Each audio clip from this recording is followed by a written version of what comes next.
Welcome to today's session in the BERD Academy course Understanding Uncertainty in Data-Driven Research, where in this unit we look at the sources of uncertainty, specifically omitted variables, errors in X and errors in Y, and the deployment.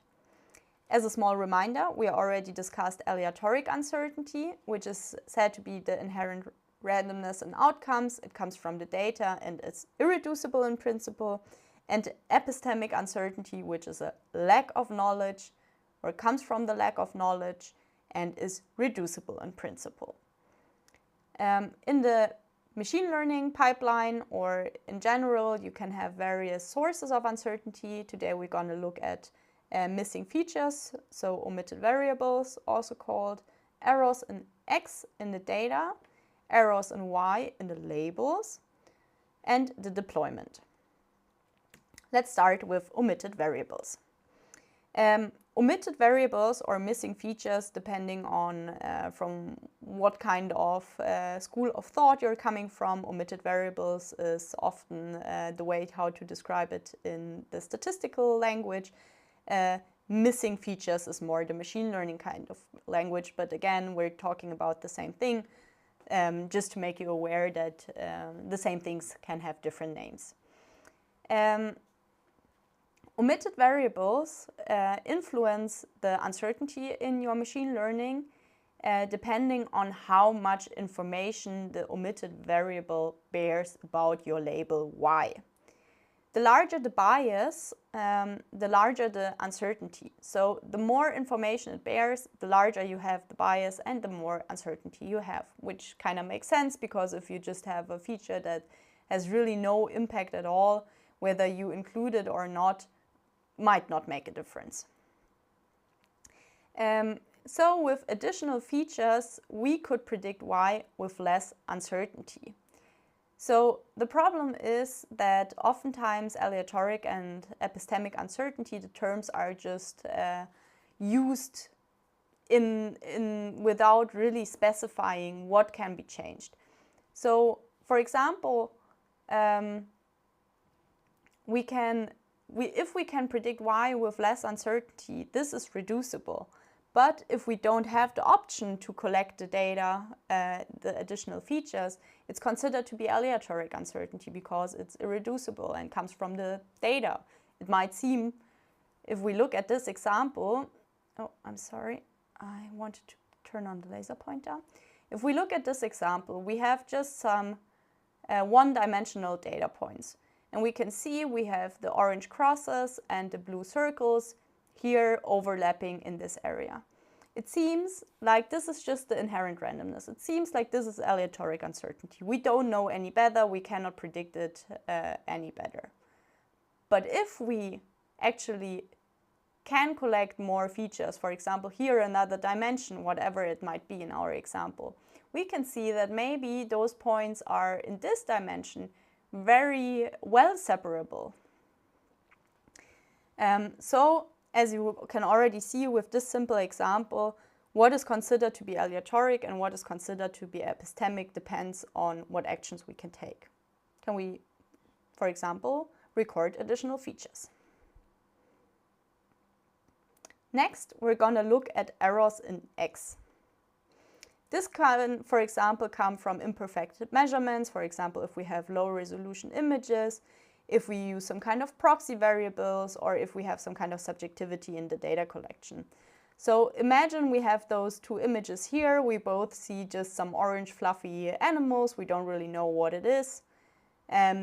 Maybe they, in our data space, they lie very close to each other because we cannot differentiate them very well. But if we, for example, had access to high resolution images, we could better see that we are actually looking at a cat and a dog. Obviously, a cat and dog example is very simplistic, but for illustrative purposes, I think it's very you can very well see that how those errors in X affect actually the uncertainty in our data.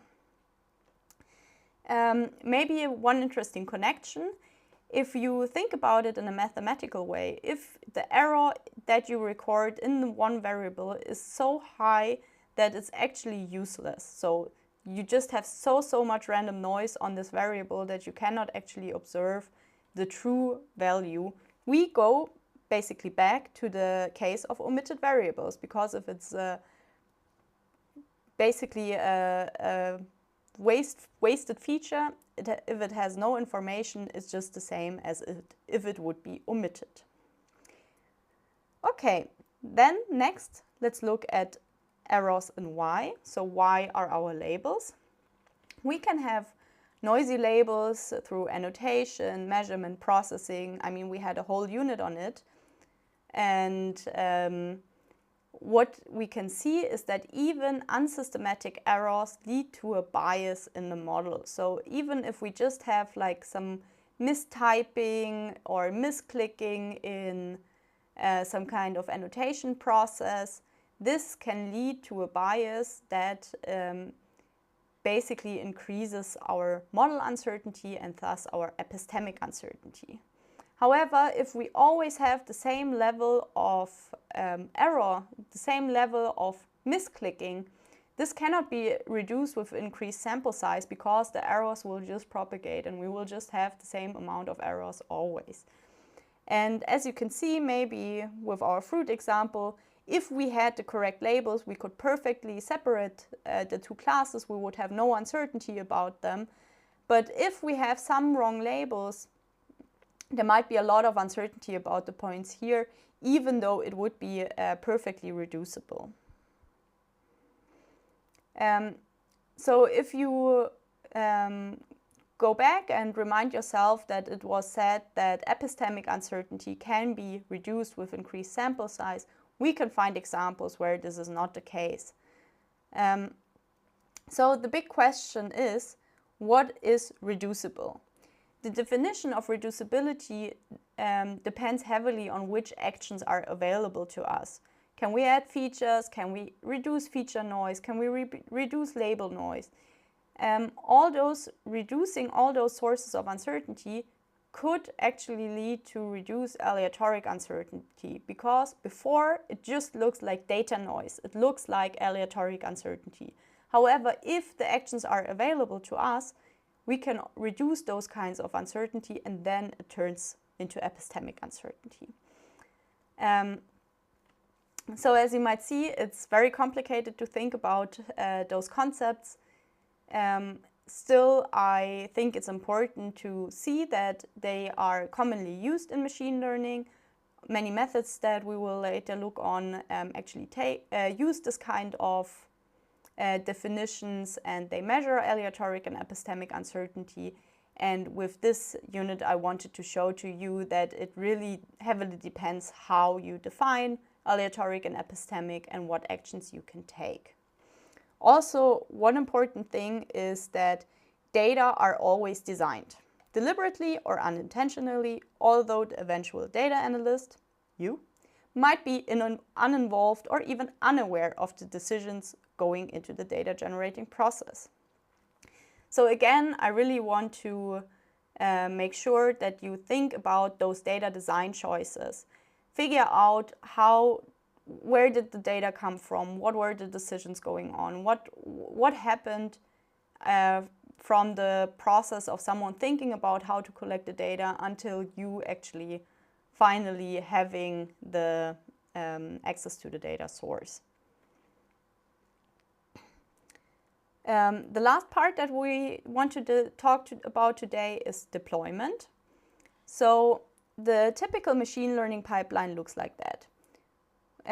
Basically, I think I want to mention that even before we have this data input, we actually have the data collection, as we talked about before.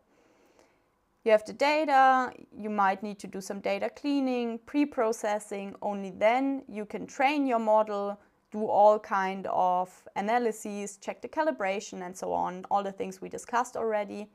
And then later on, you want to deploy your model. You actually want to use it in practice. And the big question is from the moment where you actually collected the data until the deployment, are the relations learned by the model still valid? It's very important to check that. You can do so by really looking at the distributions, checking for distribution shifts. And this is also something that is oftentimes ignored in a way by people, because oftentimes for example, a data scientist is just really involved in this part of the model training. Maybe multiple different people are responsible for the different steps. And I really want to make sure that you think about the deployment as well. We thank the Deutsche Forschungsgemeinschaft.